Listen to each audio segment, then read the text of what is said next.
Good afternoon. The Calgary Police Service is seeking public assistance in locating a man believed to be posing as a police officer. On Wednesday, April 24th, 2013, at approximately 2:30 a.m., a woman was driving along Palliser Drive Southwest when she noticed that a man was following her in a gray four-door sedan. The vehicle activated some sort of red and blue lights in an attempt to pull her over. She stopped, waited for what she believed to be a police officer. After a prolonged period of time, a male, described as 5'7", wearing green jogging pants, approached her stopped vehicle and shone a flashlight directly in her eyes. She knew this to be suspicious, so she stayed inside of her vehicle. She phoned 911 and vacated the area at a slow rate of speed.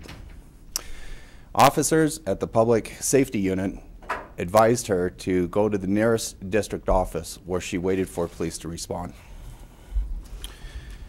Within minutes after that, a male was driving a vehicle on Southland Drive when he as well was pulled over by the same type of vehicle driven by the same offender. He also called 911, and subsequently police circulated the area and failed to locate the suspect. The driver is described as a Caucasian male, approximately 5'7", tall, wearing green sweatpants. The lights on the vehicle is described as being on the front dashboard of the vehicle, red and blue. It is a serious criminal code offense to personate a police officer, as well as members of the public are not allowed to activate blue or red lights in front of their vehicle. Do you have any questions?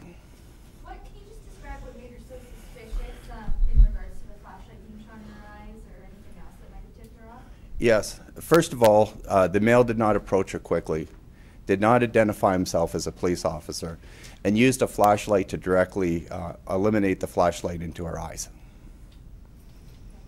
Anything about the way he was dressed or anything like that? He was dressed in green sweatpants, inconsistent with being in a police uniform. So this suspect also, during the second incident, he didn't seem to be too interested in being pulled over. Is there a suspicion that this person wants to, is more interested in preying on him? That's a good question. I don't want to speculate because we don't know what this person's motive is at this time. Been a couple of other similar type incidents in the past, over the past few years. And we looked at our files in 2005, 2009. Do you know if any arrests were ever made in any of these similar incidents? Or are you looking at suspects who may have done this before? Yes, I checked this morning, and there was actually 9 similar events in the last 5 years. Arrests were not made, but they were not matching the same description of the vehicle or the person as this occurrence last night. You mentioned that this is a serious offense to impersonate a police officer. Can you explain why that is such a serious offense? Well, obviously we have a concern that members of the public are safe.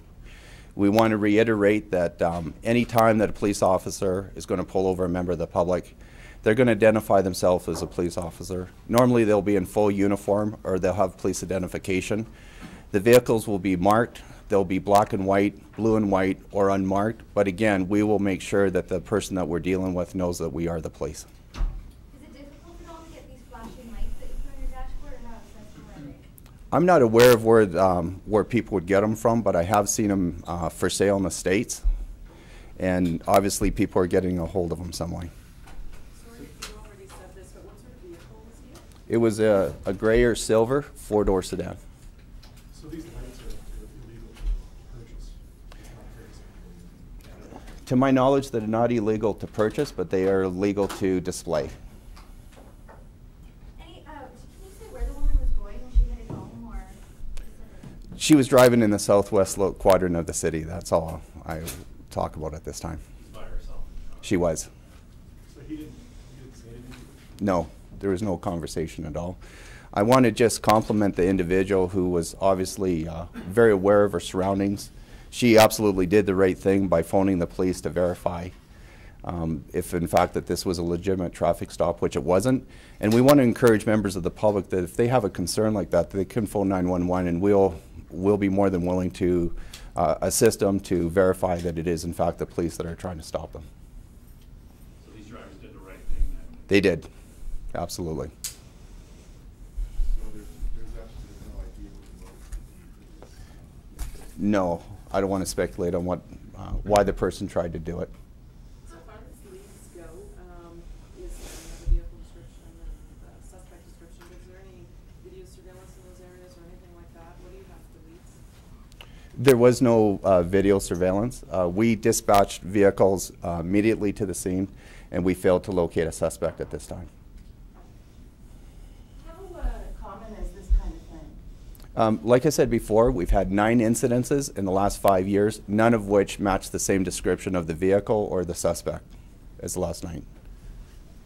And out of those 9, did you charge, were people charged and?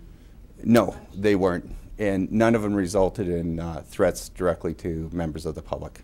Is there gonna be a picture, like a drawing of this person maybe? In our officers talking to the member, there was a very vague description, and we don't feel that it would help at this time. But again, a Caucasian male, 5'7", wearing green track pants, driving a silver 4-door sedan with obviously red and blue lights on the dash. What actual laws are being broken here? The criminal code says it's illegal to personate a police officer, as well as Equipment Traffic Act of Alberta says that you can't display red or blue lights in the front of the vehicle.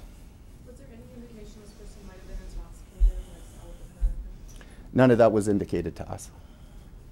That's good. Okay.